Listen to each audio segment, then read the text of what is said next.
ચાલો તમને દાખલો લખાયો તો 25 ભાગ્યા 5. તો આપણે બધાથી પહેલા જોવાનું કે કોના વડે ઘડીઓ બોલવાનું છે, તો કે 5 વડે. આ 5 છે ને એના વડે ઘડીઓ બોલવાનું છે. હવે એ જોવાનું છે કે 5 છે, આ બાજુ કેટલા છે?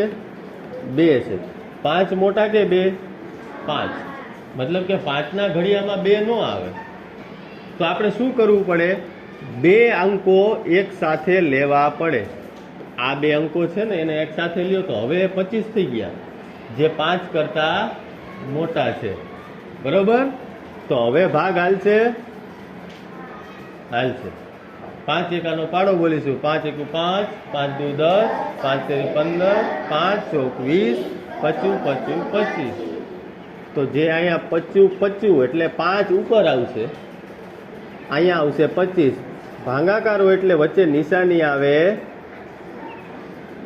શેની આવે? બાદબાકીની.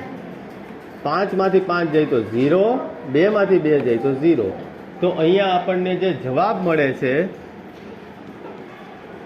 એ જવાબ છે 5. હવે બીજો દાખલો ગણીએ આપણે. આ દાખલો 10 ભાગ્યા 3. અહીંયા પણ આપણને ખબર પડી જશે 3 મોટા છે કે 1 મોટો, તો કે 3. ભાગ હાલતા નથી, ઘડિયામાં આવે નહીં. તો આપણે શું કરવું પડે? 2 અંકોને ભેગા લેવા પડે. તો 2 અંકોને ભેગા લેશું એટલે આપણે પાડો બોલીશું. 3 એકુ 3, 3 દુ 6, 3 તેરી 9, 3 ચોક 12. બ્રેક મારવાની. 12 એટલે 10 કરતા વધારે. તો પાછું આવવાનું, રિટર્ન આવવાનું. 3 ચોક 12, તો 3 તેરી 9. તો 3 તેરી એટલે 3. અહીંયા આવશે 9. અહીંયા આવશે નિશાની બાદબાકીની. 10 માંથી 9 જાય તો કેટલા વધે? 1. હવે અહીંયા જોવાનું, 1 મોટા કે 3 મોટા? તો અહીંયા પણ ભાગ હાલતા નથી. તો હવે શું કરવું પડે? પોઈન્ટ મૂકવો પડે. પોઈન્ટ ક્યાં મૂકવો પડે? ઉપર. જો ઉપર તમે પોઈન્ટ મૂકો તો નીચે 10 થઈ જાય. 1 ની જગ્યાએ 10 થઈ ગયા, મતલબ કે 1 મીંડું વધી ગયું. હવે ભાગ ચાલશે? હા. 3 તેરી 9, 3 તેરી 9. 10 માંથી 9 જાય તો 1. સાહેબ પાછા અતન્ય આવ્યા, 1 જ વયું. તો હવે પાછો બીજો પોઈન્ટ આવશે દાખલામાં? નહીં આવે, ના આવે. એકવાર પોઈન્ટ મુકાઈ ગયો એટલે બીજી વખત પોઈન્ટ મૂકવાનો નહીં. હવે આપણે જેટલા 0 જોતા હોય ને એટલા ડાયરેક્ટ લઈ લેવાના. તો આપણે ડાયરેક્ટ લઈ લઈએ એટલે કે અહીં પાછા 0 મૂકી દેશું. પાછું શું થશે? 3 તેરી 9, પાછા 1 વધ્યા. આ દાખલો પૂરો જ ન થાય, આગળ ચાલ્યા જ રાખશે. જુઓ, 10 માંથી 9 જાય તો 1, પાછા 10, પાછા 3, પાછો 9, પાછો 1, ચાલ્યા જ રાખે. આવા જ્યારે દાખલા આવે જેમાં ભાગાકાર થયા જ રાખે, ત્યારે આપણે શું કરીશું? ત્યારે આપણે પોઈન્ટ પછી માત્ર 2 અંકો લેશું. આ એક યાદ રાખવાનું છે. તો આનો જવાબ શું થાય? 3.33. 2 આવી જાય પોઈન્ટ પછી, જો 2 આંકડા મળી જાય આપણને તો ત્યાં આપણો જવાબ આવી ગયો. એનાથી આગળ જવાનું નથી. તો આ આપણા પોઈન્ટ વાળા પણ ભાગાકાર થઈ ગયા. હજી થોડાક ઉદાહરણ જોઈએ આપણે, થોડાક મોટા ઉદાહરણ. ચાલો, અહીંયા હું રાખું છું 11 અને અહીંયા રાખું છું 121. તો જો ઘડી આવડતા હશે તો જ આવડશે. હવે આમાં જુઓ, 11 2 અંકો છે, તો 1 અંકને તો લેવાની વાત જ નથી આવતી. 2 અંકો તો લેવા જ પડશે. તો અહીંયા બીજો અંક શું છે? બગડો, એટલે કે 12 છે. તો 11 મોટા કે 12? 12. તો ઘરની અંદર જે 12 છે એ મોટા છે, તો આપણો ઘડીઓ બોલી શકાશે. 11 એકુ 11 11 દુ 22 પાછું રિટર્ન આવવાનું 11 એકુ 11 અહીંયા 11 આવી ગયા છે એટલે બાદબાકીની નિશાની 12 માંથી 11 જાય તો કેટલા વધે 1 અહીંયા આગળ 0 લખેલો છે પણ આને વંચાઈશું એક જ વંચાય 0 1 નહીં ચાલો હવે 1 મોટો કે 11 મોટા 11 પણ હવે અહીંયા જુઓ અહીંયા હજી એક એકડો બાકી રહી ગયો છે અહીંયા એને ક્યાં લેવાનો નીચે ઈ નીચે આવી જાય તે આ એકડો અહીંયા આવી ગયો હવે જુઓ ભાગ હાલશે હા 11 એકુ 11 બાદબાકીની નિશાની 0 0 અહીંયા આપણો દાખલો પૂરો આ દાખલાનો જવાબ શું આવે 11 તમે જુઓ 11 નો વર્ગ કેટલો થાય 121 આ રીતે આપણે દાખલા ગણીએ છીએ પછી આવા પણ દાખલો આવે 1000 ભાગ્યા 10 હવે આમાં બે આંકડા છે અહીંયા બે આંકડા છે તો આપણે શું કરીશું 10 એકુ 10 અહીંયા 0 0 થઈ ગયા શું થઈ ગયું 0 0 પણ હજી આ બે આંકડા બાકી છે ને બાકી એને આપણે ક્યાં લેવા પડે નીચે જો એ આંકડા નીચે આવે તો ઈ બે આંકડા પાછા ક્યાં વયા જાય ઉપર આ જવાબ થઈ ગયો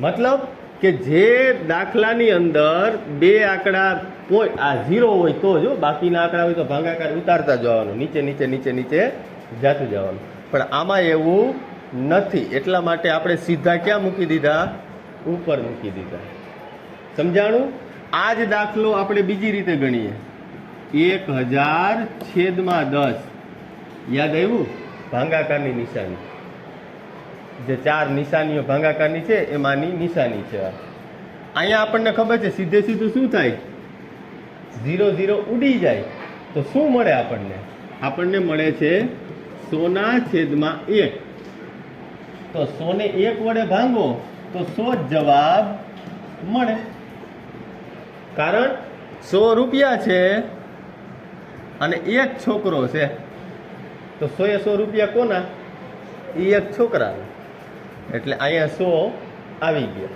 સમજાણું ચાલો પછીનો એક દાખલો આપણે જોઈએ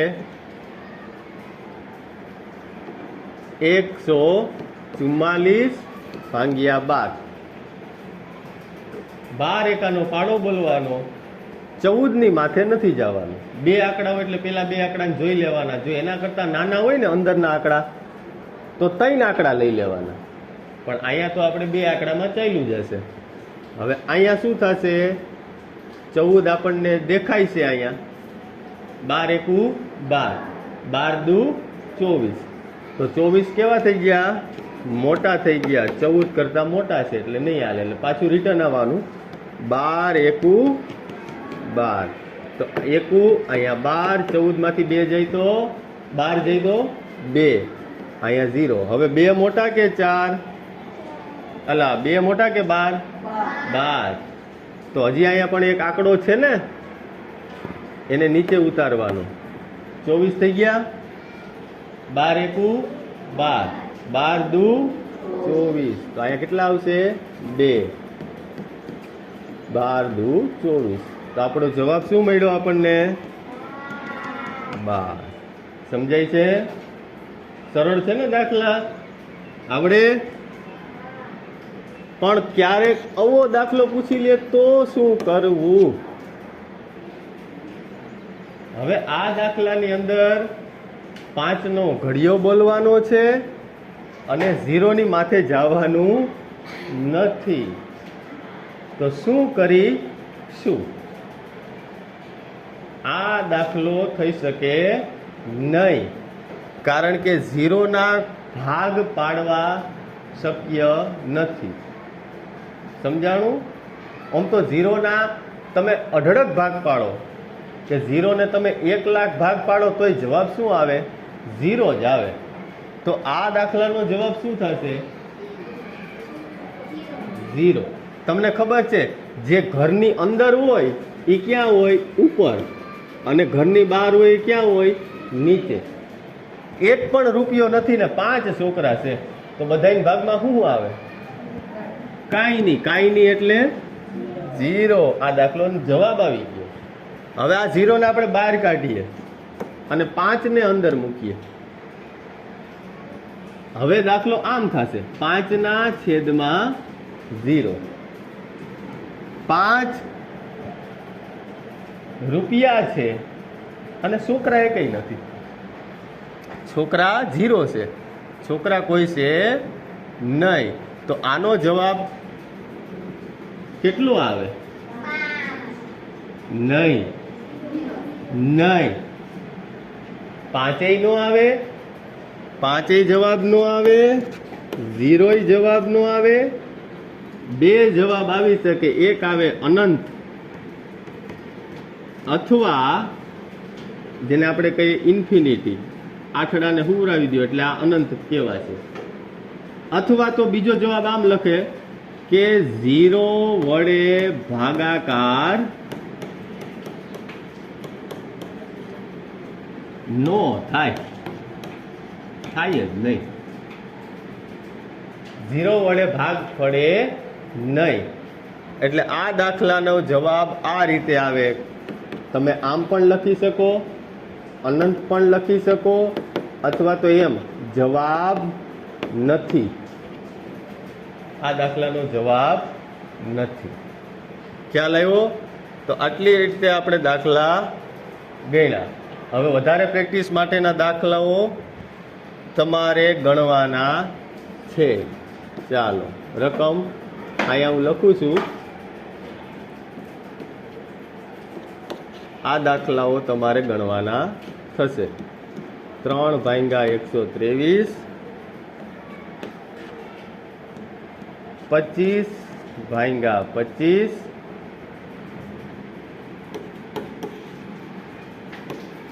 30/60,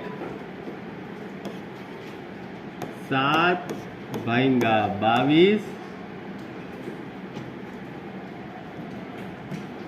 7/49. આ દાખલાઓ આપણે ગણવાના છે.